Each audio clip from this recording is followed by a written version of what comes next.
rallying massively to him. But the Megyn Kelly thing actually really bothers me. That kind of logic of, well, you wound up in his room, so I guess. I mean, it seems like, maybe she's not saying it, but it seems like she's saying, then you had it coming. No, you didn't have it coming. No. Like, don't go into guys' rooms if you're not sure. I get that. Be cautious. I get that.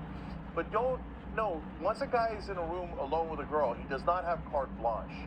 And that kind of idea, it bothers me. Yeah, because it's blaming the woman for the behavior of the man, assuming the allegations of him mistreating her or potentially raping her are true, right?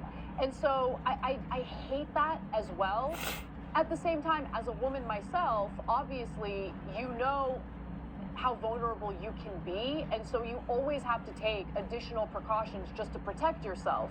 But that doesn't mean that the onus should be on the woman when it comes to the bad behavior that's being carried out by the man. So number one, that's just as a matter of justice, that's obviously true. But secondly, it leads to a disastrous result if you have that mindset set in, right? So what we left, so back in the day, we were on Current TV, right? And so when Al Jazeera America bought them, we left.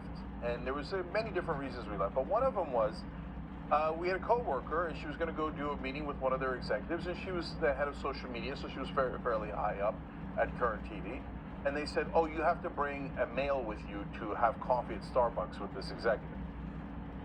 And we were like, wait, what? Here in America? She has to bring a male with her? Why?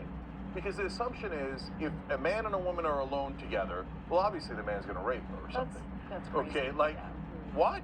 Like, no, I don't want to work with something like that. And I'm not trying to, look, I'm sure that different Al Jazeera branches are different and their executives are different, etc. But that happened with that particular individual, and it was a massive turnoff for me, because we have to be able to be in the same room together without assuming that the man's going to be a monster. Yeah, and I just think, look, it's kind of unfair to men in general, right? Because it's assuming that men are like these, they're all predators, and the second they get you in a room alone in the middle of the night, they're going to do bad things to you. But anyway, look, I don't want to hyper-focus